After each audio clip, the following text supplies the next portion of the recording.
Hello, everyone. I think this particular headline um, had a lot of impact on me today. I even had a debate about it with a friend. Not a fight. We don't fight, but we definitely had some disagreements over this. And here's why.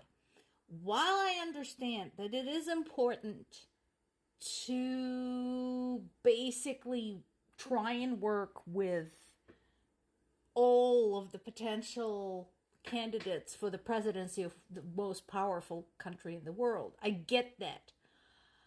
I think this particular case is kind of a dead case. We already know it's impossible to believe anything that Trump says because he lies every hour of every day of every week. He's been doing this for decades about literally every single aspect of his life, of his business, of his politics, all of the above. And so trying to reason with him and trying to kind of winkle out of him some kind of a reasonable solution when it comes to support for Ukraine is just a waste of time. He already said that his solution would be to pull all finances from Ukraine, and if Ukraine cannot fight, then the war cannot continue. The consequences to people of Ukraine, the consequences to people of Europe of that decision clearly do not bother him.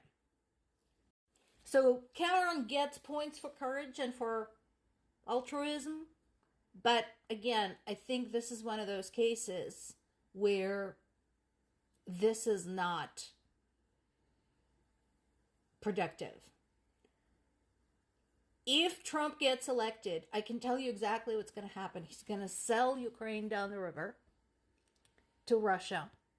He's going to pull the U.S. out of NATO, very likely. Not sure what he's going to do about UN. I don't think he cares. And he will pull US out of all of the major political and environmental agreements and alliances.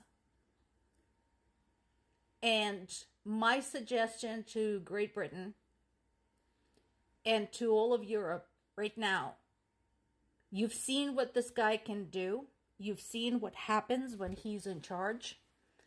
Prepare for that. Prepare for the worst case scenario. Way back when, Roosevelt told you that at some point you'll have to figure out how to deal with things without the United States. And I think now is that time. Figure out how you want to handle it. Figure out how you want to stand up against Russia, because if Trump gets elected, you will have to face Putin alone. You will get no support. You will get no guarantees. You'll get nothing. So, keep that in mind, Europe.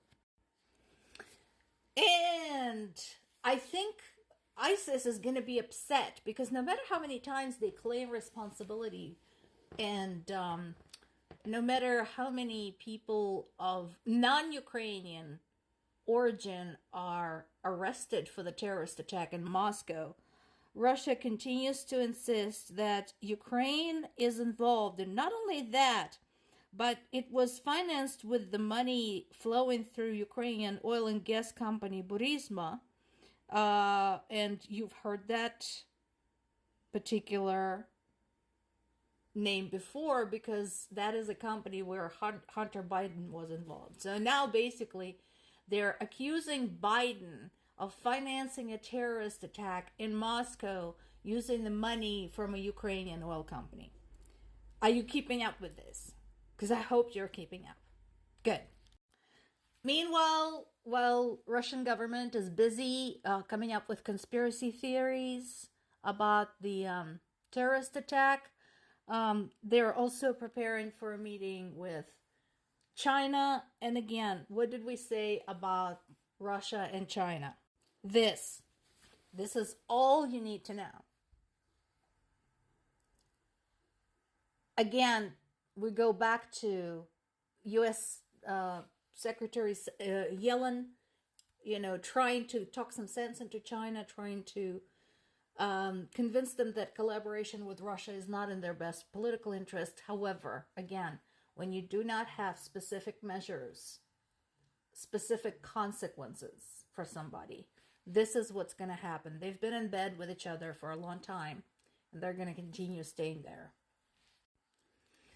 So while they're, playing politics and coming up with conspiracy theories, there are entire areas of Russia that are flooded. There's been a dam collapse in the Ural Mountains, that area of the country. That particular part of the country is barely civilized in terms of conveniences like good roads, recovery and rescue services, that type of thing. And so far, despite cries for help from the people from those regions, they're not getting anything. The one I read today is like the most useless thing you can do when your people are in trouble. The mayor of one of the towns wanted to fly over a flooded area holding an icon of some saint. So that's, again, I don't understand why these people support Putin, because Putin and his government clearly don't give a shit about them. Another case in point, as of right now, Russia is losing close to 1,000 soldiers every day at the war in Ukraine. So, nevertheless, they will just continue throwing as many bodies and whatever they have at the front lines. That's their strategy. I appreciate that the United Kingdom provided us with this intelligence, but that was kind of obvious. It's something we already knew. And again, this is time to think, Europe. Well, actually, it's not time to think. It's time to help Ukraine. But also think, because if Ukraine falls, this is going to be happening to you. There's been another bombing in the city of Kharkiv, injuring at least 3 people. Again, remember, these numbers change very quickly, so this is that we know of.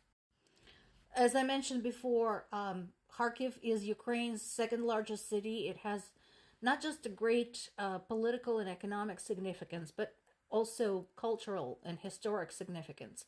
And like I said, Russian pundits are basically saying, well, if we can't take them outright, we have to break their will and break their morale. So let's make their cities uninhabitable. And that's what they're trying to do to Kharkiv right now. 2 more children were rescued from Russia and brought home to Ukraine. So I understand that, yes, every life matters. Every life is important. And I'm glad those 2 were saved.